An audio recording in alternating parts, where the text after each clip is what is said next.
Hello everyone, आज मैं आप सबके सामने लेकर आई हूँ क्लास 6 जो न्यू अपडेटेड सिलेबस है उसका चैप्टर नंबर 5 मल्हार का। शुरू करते हैं। इसका नाम है रहीम के दोहे। रहीम के इसमें दोहे हैं जो उनकी ही लैंग्वेज भी आपको यहाँ पे थोड़ी सी अलग मिलेगी, तो इनको अच्छे से समझते हैं। ठीक है, इनका मीनिंग समझते हैं हम। रहीमन देखी बड़ेन को, लघु न दीजिए डारी, जहाँ काम आवे सुई, कहाँ करे तलवारी। इसका मतलब है कि किसी भी छोटे को, ठीक है, मतलब कि तुच्छ समझ के मत छोड़ो। ठीक है, जहाँ सुई काम आती है वहाँ तलवार काम नहीं आती। मतलब जैसे हम सोच लेते ना कि ये तुच्छ है, छोटा आदमी है, इसको इस तरीके से छोड़ना नहीं चाहिए हमें, क्योंकि कई कई जगह पे जहाँ सुई काम आती है वहाँ तलवार काम नहीं आ सकती। ठीक है, तो जो छोटा है, कोई भी, चाहे किसी भी तरीके से छोटा है, छोटा जात से, जिस भी चीज़ से वो छोटा है, वो क्या है, उसका भी अपना एक महत्व है, वो भी एक इंसान है। ठीक है, यहाँ पे ये समझाना चाहते हैं रहीम। नेक्स्ट है, तरुवर फल नहीं खात है, सरवर पी यही न पान, कही रहीम पर काज हित, संपत्ति संचही सुजान। इसका मतलब है कि जो पेड़ है हमारा, जो जैसे पेड़ होता है वो अपने फल नहीं खाता, और तालाब जो है वो खुद अपना स्वयं यानी कि खुद का पानी नहीं पीती, सरवर यानी खुद का पानी नहीं पीती। वैसे ही जो समझदार व्यक्ति होता है ना, वो दूसरों की भलाई के लिए धन संचित करते हैं। किसके लिए करते हैं? दूसरों की भलाई के लिए करते हैं धन संचित, अपने लिए नहीं करते। जैसे हमारे परिवारजन में हमारे पापा हो गए, वो किसके लिए धन संचित, मतलब किसके लिए धन रख रहे हैं? हमारे लिए रख रहे हैं, अपने फैमिली को अच्छे करने के लिए कर रहे हैं। तो कोई भी इंसान अपना ही फल नहीं खाता, जैसे कि पेड़ अपना ही फल नहीं खाता, जैसे कि तालाब स्वयं खुद ही पानी नहीं पीता, उसी तरीके से जो समझदार व्यक्ति होता है वो अपने के लिए नहीं बल्कि अपनों की भलाई के लिए धन को रखते हैं, क्या, संचित करते हैं। ठीक है,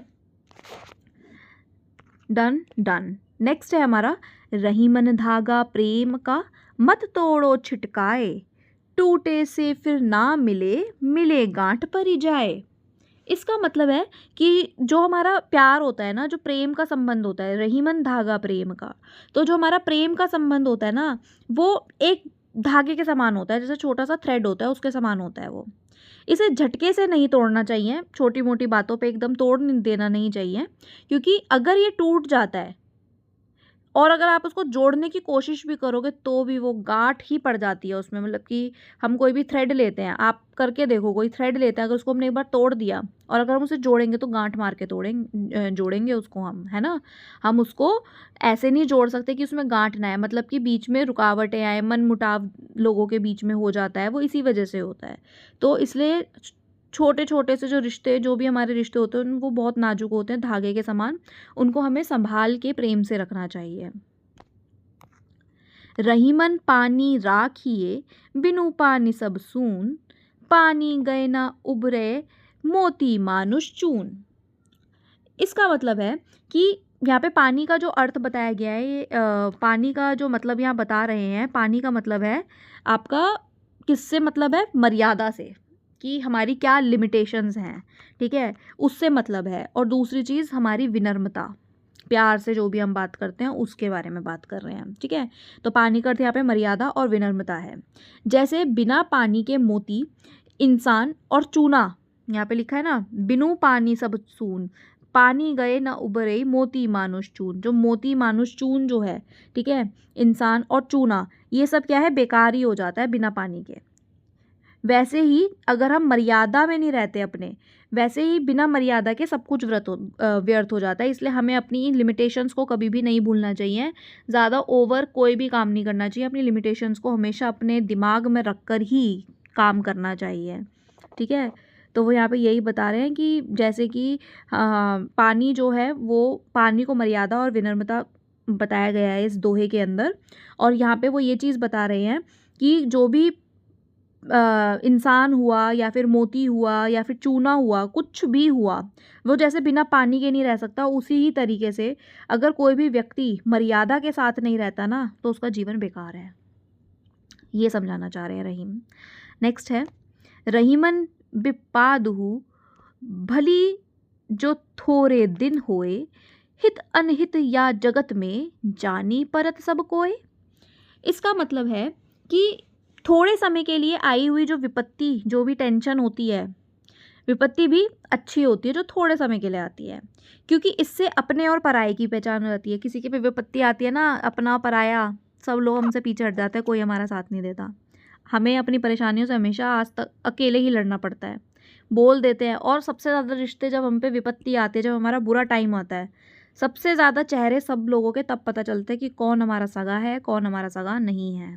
ठीक है, कौन हमारे लिए अच्छा सोचता है, कौन हमारे साथ अच्छा नहीं सोचता है, सबके चेहरे तब पता चल जाते हैं। तो यहाँ पे रहीम ये चीज़ समझाना चाह रहे हैं। रहीमन जीवा बावरी, कही गई सरग पताल, आपू तो कहीं भीतर रही जूती खात कपाल। इसका मतलब है कि जैसे कोई एक पागल स्त्री जो होती है, वो ऊल जलूल बातें करती है, ठीक है, स्वयं तो भीतर बैठी रहती है, मतलब अंदर की तरफ बैठी रहती है खुद तो, और लोग बाहर उसके सिर पर जूते मारते हैं। इसी तरह से व्यर्थ बोलते हैं, उनकी इज्जत नहीं होती। ठीक है, जो भी मतलब व्यर्थ बातें करना, बातें बनाना, बेसिकली ये होता है ना, उल्टी सीधी बातें बनाना, वो चीज़ें जो होती है वो सारी क्या है, उनकी इज्जत नहीं होती उन लोगों की जो उल्टी सीधी बातें बनाते हैं। तो इसलिए लिमिट में ही बोलना चाहिए, लिमिट में ही सब चीज़ें करनी चाहिए। ठीक है, कही रहीम, नेक्स्ट है हमारा, कही रहीम संपत्ति सगे, बनत बहुत बहुरीत, विपत्ति कसौटी जे कसे, ते ही साचे मीत। इसका मतलब है कि जब धन संपत्ति हो, जब आपके पास पैसा है, धन है, संपत्ति है, तो बहुत लोग और रिश्तेदार और मित्र बनते हैं उस समय। यहाँ भाई पैसे वाला इंसान है, सब लोग उसके इर्द गिर्द रहना पसंद करते हैं, हर कोई उसके आसपास रहना पसंद करता है। ठीक है, परंतु जब विपत्ति आती है, ठीक है, विपत्ति आके खड़ी हो जाती है, आपके सामने उतर जाती है, और उस वक्त अगर आपके साथ जो इंसान खड़ा हुआ है ना, वही आपका सच्चा मित्र है। और जो परेशानी में आपको पीठ दिखा के भाग जाए, वो आपका कभी भी अच्छा इंसान नहीं है, वो आपके लिए। समय रहते हैं उनसे दूर हो जाना चाहिए। तो रहीम ने अपने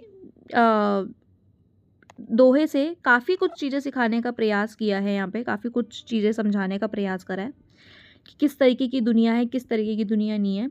अच्छे तरीके से अपनी बातों को स्पष्ट रूप में यहाँ पे उन्होंने प्रस्तुत किया है।